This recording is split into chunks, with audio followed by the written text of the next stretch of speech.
और उसके बाद गंगा शंकर जी का मार्गदर्शन। बहुत जी सुंदर। भारद्वाज जी। जी, आवाज आ रही है जी? जी बिल्कुल भाई साहब। बहुत सुंदर कार्यक्रम चल रहा है, सच में बहुत ऊंचाइयों को छू रहा है आपका कार्यक्रम अनिल जी। जिस तरह को आपने इस तरह से चीज को लिया है वो वास्तविक रूप में ही एक बच्चों के अंदर जागृति पैदा करने वाला है, और बहुत ही समाज को समझने के, भारत की बात सुनाने का जो असली जो थीम रखा है वो उस पर एकदम बिल्कुल केंद्रित है। देखिए, सभी ने बहुत अच्छे ढंग से सारी चीजें बुलाई, सोची। मैं एक कविता के मुक्तक के माध्यम से अपनी कविता को प्रारंभ करूंगा। गीत है बेसिकली कि इसमें चंद्रशेखर आजाद का चित्र जैसे ही मेरे सम्मुख आता है तो वो क्या कहते होंगे, क्या हो सकते हैं। प्रकाश चंद एक कवि रत्न हुए हैं, आर्य समाज के बहुत अच्छे कवि हुए हैं, उनकी पंक्तियों के माध्यम से मैं अपनी बात प्रारंभ करूंगा। हमसे न तू खाने की न पीने की बात कर, हमसे न तू खाने की ना पीने की बात कर, मर्दों की तरह दुनिया में जीने की बात कर। हमसे न तू खाने की ना पीने की बात कर, मर्दों की तरह दुनिया में जीने की बात कर। जिस मातृभूमि की अरे तू गोद में पला, जिस मातृभूमि की अरे तू गोद में पला, जिसकी पवित्र धूल में घुटनों के बल चला। जिस मातृभूमि की अरे तू गोद में पला, जिसकी पवित्र धूल में घुटनों के बल चला, उसके फटे आंचल को तू सीने की बात कर। हमसे न तू खाने की न पीने की बात कर। क्यों देवता पैगंबरों का पूछता पता, क्यों देवता पैगंबरों का पूछता पता, इस प्यारी मातृभूमि का कन कन है देवता। क्यों देवता पैगंबरों का पूछता पता, इस प्यारी मातृभूमि का कन कन है देवता। यूरोसलम, यूरोसलम न मक्के न मदीने की बात कर। हमसे न तू खाने की न पीने की बात कर, मर्दों की तरह दुनिया में जीने की बात कर। बहुत बहुत धन्यवाद सभी का। अभी मैं जो गीत है, एक मान्यता है, एक विचार है कवि का। उसे ऐसा लगता है कि जिस समय अंग्रेजों के अधीन भारतवर्ष था उस समय भी भारत माता एक पुकार रही होगी। उस पुकार के माध्यम से मैं आज भी भारत के पुत्र पुत्रियों को भारत माता कैसे पुकारती है उस कविता को आपके बीच में सुनाता हूं। पुकार सुनी क्या कभी मात की, पुकार सुनी क्या कभी मात की, क्या कभी व्यथा पर ध्यान दिया। चाहा जो क्या मातृभूमि ने, क्या तुमने प्रदान किया। पुकार सुनी क्या कभी मात की, क्या कभी व्यथा पर ध्यान दिया। चाहा जो क्या मातृभूमि ने, क्या तुमने प्रदान किया। माँ क्या कहती है, मेरे पहले पुत्रों ने तो शत्रु थर थर कपा दिया। निश्चरहीन मही कर दीनी, पाप जगत से दफा किया। मेरे पहले पुत्रों ने तो शत्रु थर थर कपा दिया। निश्चरहीन मही कर दीनी, पाप जगत से दफा किया। स्वर्णमयी लंका में जाकर विजय पताका लहराई। अनाचार का हुआ नाश, फिर धर्म की खेती लहराई। विभीषण को दे राजपाठ, विभीषण को दे राजपाठ, मेरी ममता का ज्ञान दिया। चाहा जो क्या मातृभूमि ने, क्या तुमने प्रदान किया। पुकार सुनी क्या कभी मात की, क्या कभी व्यथा पर ध्यान दिया। चाहा जो क्या मातृभूमि ने, क्या तुमने प्रदान किया। फिर माँ क्या कहती है, विष्णु गुप्त मेरे बेटे ने गांठ शिखा की खोली थी। खून का लेपन किया भाल पर, न समझो वह रोली थी। विष्णु गुप्त मेरे बेटे ने गांठ शिखा की खोली थी। खून का लेपन किया भाल पर, न समझो वह रोली थी। राष्ट्रद्रोहियों के मुंडों से भर दी मेरी झोली थी। किया समर्पित जीवन सारा, फिर जय भारत माँ की बोली थी, किया समर्पित जीवन सारा, जय भारत माँ की बोली थी। खंड खंड को किया या खंडित, खंड खंड को किया या खंडित, मुकुट मुझे प्रदान किया।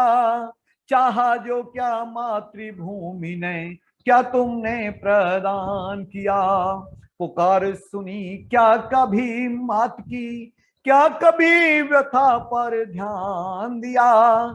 चाहा जो क्या मातृभूमि ने, क्या तुमने प्रदान किया। फिर माँ क्या कहती है, इतिहास नहीं दोहराती मैं तो, बात एक ही करती हूँ। याद करूं जब इन लालों को, दिन रात में आहें भरती हूँ। इतिहास नहीं दोहराती अब मैं, बात एक ही करती हूँ। याद करूं जब इन लालों को, दिन रात में आहें भरती हूँ। वीर शिवा और राणा की भी याद मुझे अब आती है। बिस्मिल शेखर याद भगत की, दिल में तूफान मचाती है, दिल में तूफान मचाती है। दयानंद ने, दयानंद ने विष पी कर भी, दयानंद ने विष पी कर भी मुझको था स्वाभिमान दिया। चाहा जो क्या मातृभूमि ने, क्या तुमने प्रदान किया। पुकार सुनी क्या कभी मात की, क्या कभी व्यथा पर ध्यान दिया। चाहा जो क्या मातृभूमि ने, क्या तुमने प्रदान किया। फिर माँ क्या कहती है, मेरी है ललकार तुम्हें अब, जरा ध्यान से सुनना तुम। भौतिकता की इस आंधी में, ना हो जाना प्यारे गुम। मेरी है ललकार तुम्हें अब, जरा ध्यान से सुनना तुम। भौतिकता की इस आंधी में, ना हो जाना प्यारे गुम। ना हो जाना प्यारे गुम। सत्य प्रकाश, मेरी है ललकार तुम्हें अब, जरा ध्यान से सुनना तुम। भौतिकता की इस आंधी में, ना हो जाना प्यारे गुम। सत्य प्रकाश है रिपु विनाशक, सत्य प्रकाश है रिपु विनाशक, लो चक्र सुदर्शन तान दिया। चाहा जो क्या मातृभूमि ने, क्या तुमने प्रदान किया। पुकार सुनी क्या कभी मात की, क्या कभी व्यथा पर ध्यान दिया। चाहा जो क्या मातृभूमि ने, क्या तुमने प्रदान किया, क्या तुमने प्रदान किया। बहुत बहुत धन्यवाद। चाहा जो मातृभूमि ने, क्या तुमने प्रदान किया। धन्यवाद।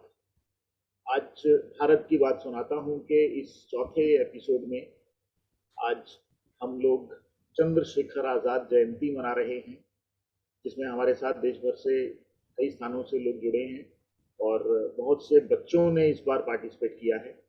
और आज के इस कार्यक्रम में हमारे मुख्य वक्ता हमारे माननीय गंगाशंकर जी हमारे साथ जुड़े हुए हैं। मैं उनसे आग्रह करूंगा कि आप हमारा आज के विषय चंद्रशेखर आज़ाद की जीवनी पर कुछ प्रकाश डालें। गंगाशंकर जी, आप IOCL में कार्यरत हैं और संपर्क विभाग का मेरा ख्याल है शायद हरियाणा संपर्क विभाग का काम देखते हैं। अगर मैं गलत हूं तो प्लीज करेक्शन कर देना। वैसा स्वागत है सर आपका। जी बहुत अच्छा, धन्यवाद आदरणीय अनिल जी। और मेरे बोलने से पहले जो आदरणीय भारद्वाज जी अपनी कविता सुना रहे थे, उससे पहले आदरणीय कैप्टन साहब ने बड़े अच्छे संस्मरण सुनाए। निश्चित ही वर्तमान समय में ये हम सबको प्रेरणा देते हैं, क्योंकि महापुरुष हमारे बीच में आज बेशक न हो, लेकिन उनकी विचारधारा आज समसामयिक है और हम सभी के लिए अनुकरणीय है। युग बदलते हैं, सदियां बदलती हैं, लेकिन राष्ट्रभक्ति की जो भावना है वो हमेशा एक जैसी रहती है।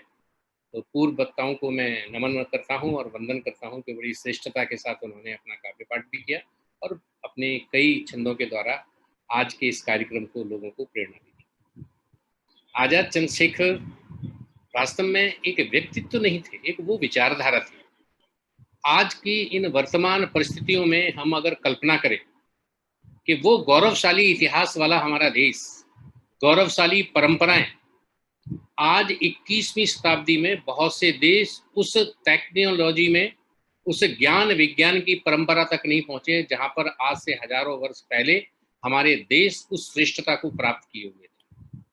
आज अगर हम बात करते हैं 21वीं शताब्दी, कहते हैं तकनीक का युग है, लेकिन वो तकनीक का युग होते हुए भी आज विश्व का कोई भी देश किसी भी समुद्र के ऊपर कोई सेतु नहीं बना पाया। भगवान राम ने जब श्रीलंका पर विजय प्राप्त करने के लिए उनको श्रीलंका जाना था, तो उन्होंने ऐसे लोगों को द्वारा उन्होंने उस सेतु का निर्माण किया। कोई वो वैज्ञानिक नहीं थे, वो कोई टेक्नोलॉजिस्ट नहीं थे, टेक्नोक्रेट नहीं थे। कौन थे? जंगलों में रहने वाले भील बानर, और उनके द्वारा इतना सुंदर सेतु जो 21वीं शताब्दी में भी लोगों को चुनौती देता है। वो पुष्पक विमान जो बिना चालक, बिना ईंधन, अदृश्य रह करके काम करता था। भगवान राम ने जब लंका पर विजय प्राप्त की और वापस अयोध्या आना था, तो वापस अयोध्या आने के लिए 14 वर्ष का वनवास की अवधि पूर्ण हो गई थी। पैदल आने की जरूरत नहीं थी, वो पुष्पक विमान से आए। और वो पुष्पक विमान कौन सा था? यानी बिना चालक के चलने वाला और बिना ऊर्जा, यानी उस समय उस ऊर्जा का उपयोग अगर होता होगा तो वो ऊर्जा थी सोलर एनर्जी। सोलर एनर्जी के द्वारा ऊर्जा का संचालन और अदृश्य रह करके जब जरूरत पड़ी उसको याद किया, टेलीपैथी के द्वारा वो हाजिर हो गया और उसका उपयोग किया। इसके बाद फिर वो अंतर्ध्यान हो गया।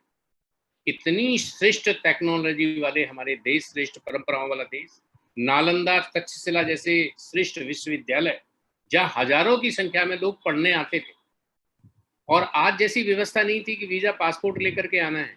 बिना वीजा पासपोर्ट के आने वाले, विदेशों से पढ़ने वाले वो विद्यार्थी आकर के सबसे पहले संस्कृत का अध्ययन करते थे और संस्कृत के अध्ययन के बाद विषय का अध्ययन करते थे। और हजारों की संख्या में आने वाले ऐसे लोग, ऐसी श्रेष्ठता वाला लोगों को भी, उस देश को भी परतंत्रता स्वीकार करनी पड़ी, परतंत्र हुआ। और ऐसे समय में जब परतंत्र हो गया तो स्वतंत्रता के लिए एक जो आग प्रज्वलित करने की था, यानी पहले मुगलों का शासन रहा, फिर अंग्रेजों ने तो यानी कहते हैं कि पीड़ा की सारी हदें पार कर दी। किसी एक गांव में एक कोई फ्रीडम फाइटर अगर निकलता तो उस गांव के सभी युवाओं को फांसी दी जाती थी। स्थिति ये थी कि किसी भी गांव में अगर एक साधारण सा पुलिस वाला पहुंच गया तो उस गांव के लोग डर के जंगलों में छिप जाते थे। और ऐसे समय में स्वतंत्रता का अलख जगाने वाले हमारे चंद्रशेखर आजाद जैसे लोग, जिन्होंने लोगों को हिम्मत दी और कहा कि नहीं, डरने की जरूरत नहीं है, वो श्रेष्ठ व्यक्तित्व जिसका 23 जुलाई 1906 को जन्म हुआ। अनेक बातें हम जानते हैं, मैं उन बातों को नहीं दोहराना चाहता, लेकिन जो चीजें जरूरी हैं, कहते हैं कि संस्कार, हेरिडिटी का बड़ा प्रभाव पड़ता है। उनके पिताजी के बारे में कहा जाता था कि ऐसे वो व्यक्तित्व थे कि सही बात को सही, गलत बात को गलत कहने की वो हिम्मत रखते थे। उनकी माता ने जिस तरीके से बालक का लालन पालन किया, उसका प्रभाव ज्यादा समय तक छुपा नहीं रहा। यानी चंद्रशेखर आजाद 14 वर्ष की आयु में बनारस में अध्ययन करने के लिए आते हैं और पढ़ाई के साथ साथ उनको बड़ा, जैसे देखते हैं ना, जैसे अभी भाई जी ने बताया कि चंद्रशेखर आजाद की अगर हम कल्पना करते हैं तो वो जो चित्र अभी कैप्टन साहब ने जो बताया कि मूंछों पे देते हुए ताव, जनेऊ और बगल में खुसा हुआ उनका माउजर रिवॉल्वर, ये उनका श्रेष्ठता थी। शरीर स्वस्थ था, बचपन से ही व्यायाम करने का उनका एक लत थी। और ऐसे श्रेष्ठ व्यक्तित्व वाले लोग जब 1920-21 में असहयोग आंदोलन हुआ तो उस असहयोग आंदोलन में उन्होंने भी भाग लिया और उनको पकड़ा गया। और पकड़ने के बाद जब जज के सामने लाया गया तो उन्होंने पूछा, तुम्हारा नाम क्या है? वो 15 वर्ष का बालक कहता है कि मेरा नाम है आजाद। तो अंग्रेज की समझ में नहीं आया, बोले तुम्हारे पिताजी का नाम क्या है? तो उन्होंने कहा मेरे पिता का नाम है स्वतंत्रता। तब उसको अंग्रेज को थोड़ा सा वो हुआ, तो तुम्हारा घर कहाँ है? तो उन्होंने कहा मेरा घर है जेल। ऐसे निर्भीक लोग, चंद्रशेखर आजाद ने ऐसा एक समूह बनाया कि उस समूह के जितने लोग उसमें सम्मिलित हुए, सारे के सारे लोग ऐसे थे जो किसी से भी डरने वाले नहीं थे। और इसके बाद उनको 15 करोड़ की, यानी छोटे से बालक को 15 करोड़ की जो सजा दी गई, और मासूम उस बालक के अगर शरीर पे जब कोड़ों की आवाज लगती थी तो उसके मुंह से निकलता था वंदे मातरम, भारत माता की जय। यानी वो केवल एक सजा नहीं थी, उनकी कोई वेदना नहीं थी, लेकिन एक समाज को बहुत बड़ा संदेश था कि इनकी यातनाओं से डरने की जरूरत नहीं है, मेरा देश आजाद है और आजाद होकर के रहेगा। और बहुत वर्षों के संघर्ष के बाद, लगातार संघर्ष करने के बाद, उन्होंने एक ऐसा युवा संगठन बनाया, ऐसे नेतृत्व प्रदान किया उस युवा संगठन को कि वो उन्होंने आज़ादी में अपना सर्वस्व समर्पण करने का काम किया। और उनकी एक धारणा थी कि मैं आज़ाद हूँ, आज़ाद ही रहूँगा। तो उसकी जिस समय उनकी जासूसी की गई और कानपुर के उस मैदान में, इस पार्क में जिस समय थे, आमने सामने गोलियां चल रही हैं, चारों तरफ से वो घिरे हुए हैं, और उनके रिवाल्वर में केवल एक गोली बचती है। वो केवल एक गोली सामने आते हुए वो इंस्पेक्टर को अपनी गोली से उड़ा सकते हैं, लेकिन जो उनका प्रण था कि आज़ाद केवल आज़ाद रहेगा, और इसके लिए उन्होंने अपने मस्तक पे गोली से प्रहार करने से पहले क्या उनके मन में रहा होगा। आज अगर हम कल्पना करें, शायद उसकी कल्पना कर सकते हैं कि जिस समय उनके सामने देख रहे थे कि चारों तरफ से अंग्रेज हैं और उनके माउजर में केवल एक गोली है, और वो चाहते एक अंग्रेज को नष्ट कर सकते थे, एक अंग्रेज को मार सकते थे, लेकिन उनका वो प्रण के जो जीते जी किसी के हाथ में नहीं आएंगे, आज़ाद रहेंगे, और अपनी कनपटी पर जब रिवाल्वर रखा, मैं उस क्षण की कल्पना करना चाहता हूं कि वो गोली चलाने से पहले उनके मन में क्या भाव रहे होंगे। और वो भाव आज भी हम सबके लिए, चाहे वो युवा होगा, जवान होगा, प्रौढ़ होगा, तरुण होगा, विद्यार्थी होगा, सबके लिए आज भी उतने अनुकरणीय हैं। उन्होंने सोचा होगा कि मेरी माँ भारती इस परतंत्रता की बेड़ियों को कटेगी और फिर उस श्रेष्ठता तक जाएगी। परम वही भवन ने तो मे राष्ट्रम, ये राष्ट्र, श्रेष्ठ परंपराओं वाला राष्ट्र, विश्व गुरु राष्ट्र फिर से उसी ऊंचाई तक पहुंचेगा। और इसीलिए कहते हैं कि चंद्रशेखर आजाद कोई एक व्यक्तित्व तो नहीं, बल्कि एक विचारधारा थी। आज भी युवाओं के लिए, मैं कार्यक्रम देख रहा था, अनिल जी ने बड़ा अच्छा कार्यक्रम आयोजित किया कि आज युवा शक्ति जो सौष्ठव के नाते, शरीर के नाते, शारीरिक रूप से, मानसिक रूप से, बौद्धिक रूप से, वैचारिक रूप से जितनी भी सुदृढ़ होगी, आने वाला हमारा देश उतना ही उन्नत होगा। हम लोगों की उम्र लगभग अपने जीवन में जो करना था, सूर्यास्त की तरफ बढ़ रहे हैं, लेकिन निश्चित रूप से ये बड़ी श्रेष्ठता है कि हम ऐसे युवाओं को देखते हैं। मेरा 2 दिन पहले एक कार्यक्रम था 23 तारीख को, और उस 23 तारीख को यूनिवर्सिटी का बहुत बड़े कार्यक्रम में गए, और मैंने लगभग 17 बच्चों से पूछा, बच्चे क्या युवा थे एकदम, कि आपको क्या लगता है कि अगर किसी को, अगर आपके जितने फ्रीडम फाइटर्स हैं उसमें किसी अपने को आदर्श चुनना हो, तो उसमें से किसको अपना आदर्श चुनेंगे? तो आपको जानकर के आश्चर्य होगा कि 17 में से 10 लोगों ने कहा नेताजी सुभाष चंद्र बोस, और 7 ने कहा चंद्रशेखर आजाद। मैं ऐसे उस युवा पीढ़ी को भी नमन करता हूं कि जिनके मन में आज, जैसे आपने बताया कि भारत को जानूं, बड़ा श्रेष्ठ कार्यक्रम की कल्पना अनिल नैयर ने की है और उसको आगे ले जा रहे हैं। वास्तव में एक आवश्यकता है, और इस आवश्यकता को, कल एक कार्यक्रम था उसमें मैं गया तो कई उसमें प्रोफेसर से जुड़े हुए थे, आर्मी के लोग थे काफी, उन दोनों का सामूहिक कार्यक्रम था, और उस कार्यक्रम में उन्होंने बड़ा एक दस्तावेज बना के दिया कि जो हम इतिहास अपने बच्चों को पढ़ाते हैं, आज इतिहास में उन महापुरुषों का नाम शायद है या बहुत कम है। जो पढ़ना चाहिए वो नहीं है, जो नहीं पढ़ना चाहिए वो आज पढ़ाया जा रहा है। इसलिए इतिहास संकलन समिति लगभग 10 वर्षों से इसी काम में लगी है कि अपने ऐसे श्रेष्ठ पुरोधाओं को, जिन्होंने, चाहे वो स्वतंत्रता संग्राम का आंदोलन रहा हो या उससे पहले का समय रहा हो, अपना कितना सर्वस्व दिया, आज की हमारी युवा पीढ़ी को वो जानना चाहिए। मैं नमन करता हूं अनिल नैयर जी को कि चंद्रशेखर आजाद जी के संस्मरण के लिए अपने बच्चों को सुनाने के लिए इशारा किया। तो मैं हृदय से इनको धन्यवाद भी देता हूं और नमन करता हूं। और वास्तव में चंद्रशेखर आजाद की जयंती अभी हम लोगों ने 23 जुलाई को मनाई। वो श्रेष्ठता की पराकाष्ठा है। पूरे हिंदुस्तान में 1000 से ज्यादा कार्यक्रम हुए हैं, जो केवल श्रद्धांजलि देने के लिए नहीं हुए, बल्कि उनके जीवन के कैसे अनछुए पहलू हैं जो आज हमारी युवा पीढ़ी को पता चले और युवा पीढ़ी उनका अनुकरण कर सके। तो मैं एक बार फिर से आप सभी का हृदय से धन्यवाद करता हूं और नमन करता हूं अनिल जी को कि उन्होंने मेरे को समय दिया, विशेष करके ऐसे श्रेष्ठ पुरुष को, यानी चंद्रशेखर आजाद जो चमकता हुआ सूर्य हैं, और उनको भी उनकी प्रकाश में से कुछ किरणें हमारे आप जैसे लोगों को मिल जाए तो मैं समझूंगा कि हम लोगों का जीवन भी धन्य हो गया। एक बार फिर से आप सभी का बहुत बहुत धन्यवाद, आभार। भारत की फिजाओं को सदा याद रहूंगा, आजाद था, आजाद हूं, आजाद रहूंगा।